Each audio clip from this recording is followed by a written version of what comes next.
How's everyone doing today? Hopefully everyone's doing well. So today's vlog is gonna be a filler series, which means it's a break from my documentation vlog for 2024. So it's gonna runs from 8th of April till 19th of April, and hopefully by the 22nd of April I will come back with a regular programming of just vlogging my 40th year in 2024. So yeah, hopefully you enjoy this.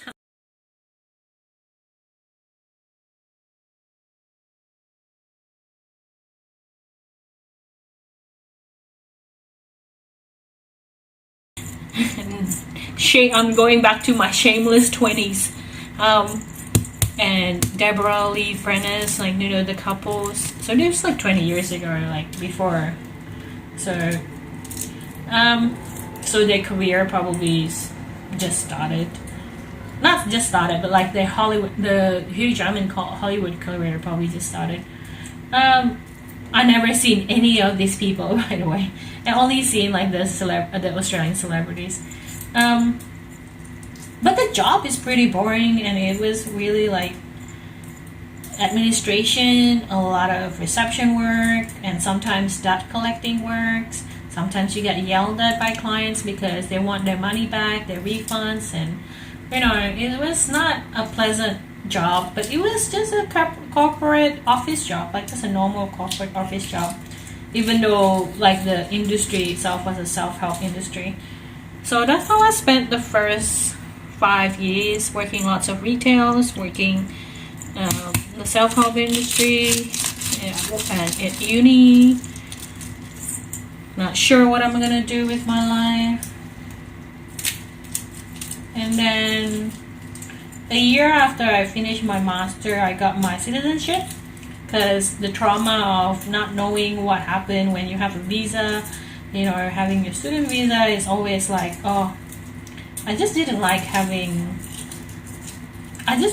not knowing what my identity is, at least on paper. So I got that sorted as soon as I could, as soon as I qualified. I was like, yeah. A year after my permanent residency, I went to the, Citizenship office, and I did the test. You have to do a test on a computer back then, and then I got 100%. I completely don't remember what the question was, and I think so. This was 2019 in August. I think I did it in Parramatta, maybe. I can't remember where it was. No, Parramatta was for the conferral for the ceremony. So I think the office was in the city.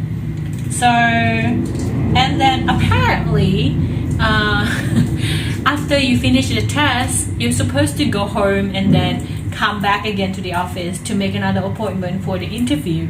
I didn't do that. I just waited in the office, even though the person behind it say it's gonna be a long time. It's gonna take 2-3 hours wait for you to get an interview for this. And I was thinking back then, I don't have anything to do anyways. I'm just gonna wait 2-3 hours if you say so. I was like, back then, like, you know, you don't have the world on your phone. 2009. This is 2009, not 2019. 2009. And so I probably had a book. I always had a book with me. Wherever I go. When I was a kid, it was a comic book. When I was an adult, it was probably some kind of books.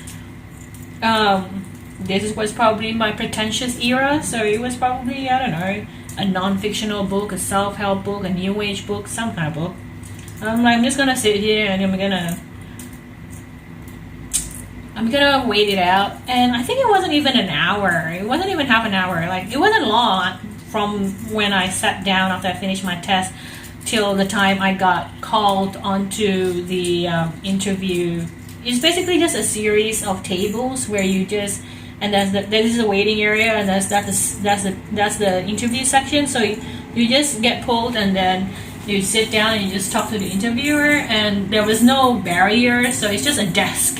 And then between interviewers there is a partition, so it's just a rows of people sitting down being interviewed without any kind of glasses of separation between them, like actual, like, you know, between the two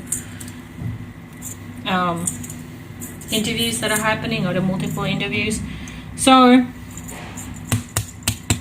after I got called, I just gave them all my paperwork, because I just brought all my paperwork with them. And apparently my documents was not supposed to be translated by a foreign bodies. So it was supposed to be translated by national accreditation, something, Association of Translator and Interpreters in Australia, or National Association Australia Translators, or so it's called NAATI, I think. I don't remember much. And you're supposed to get all your documents translated by those people here in Australia. I didn't. I can't remember what happened. It was a long time ago. As I said, like my memories only are vivid from my 30s, like from the time my mom died. That was like, that's it. Because I felt like that was the event where, like, the before that happened and after that happened, and this particular identity is formed because of that event. So that event became a very important point in my life. So yeah, that's why I don't remember things before then.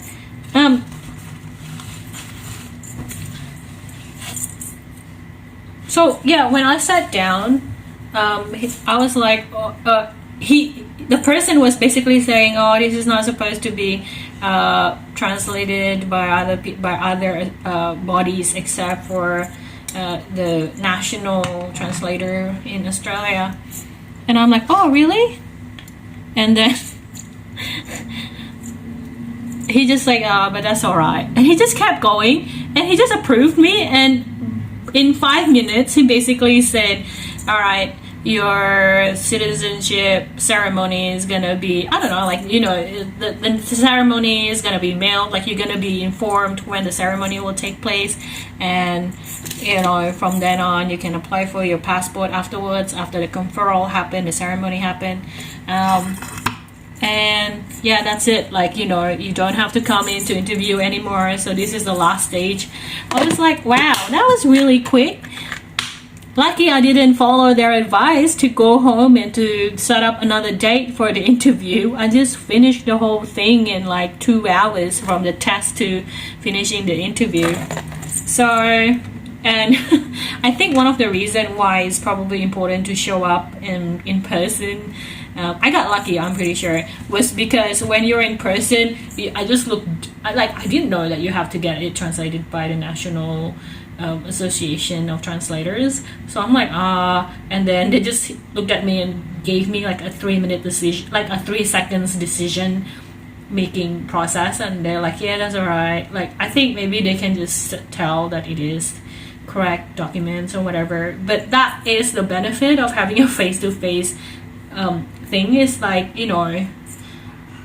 there's a lot of leniency, in my opinion.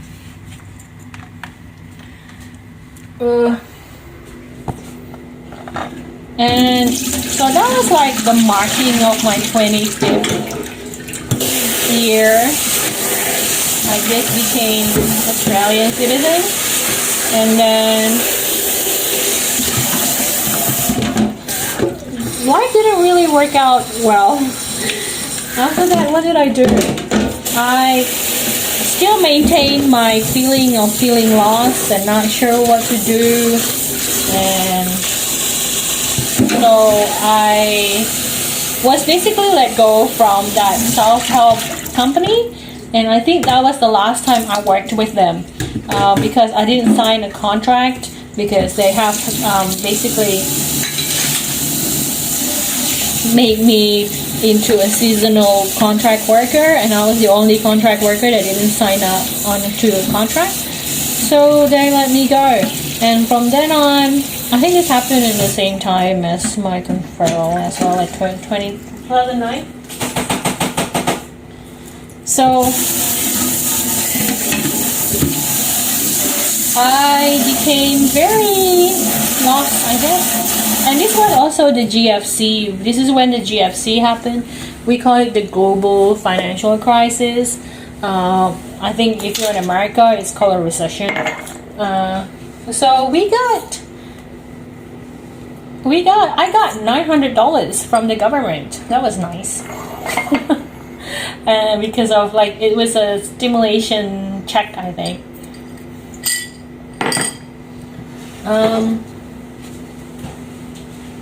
Eggs.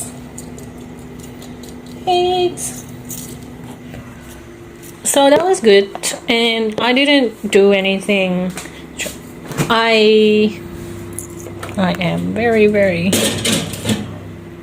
distracted.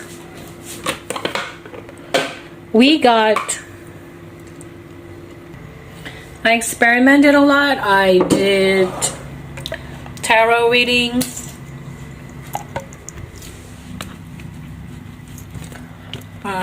I did it for 3 months, I think, in 2000 and summer 2009, 2010. So going into 2010, and I did it for about a few months, and then I freaked out because people were started to refer their friends to me and said like, you know, she's good. I freaked out a lot, and then I jumped back into university, going to study my law degree for about, I don't know, a year, 1 semester, I think, and met a couple of international students again.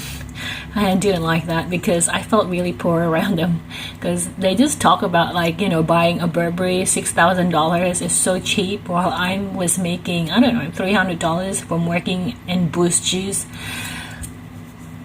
No, not working in Boost Juice. I'm mixing Time Up. That was like a few years prior to that. Well, I wasn't making any money at all, basically.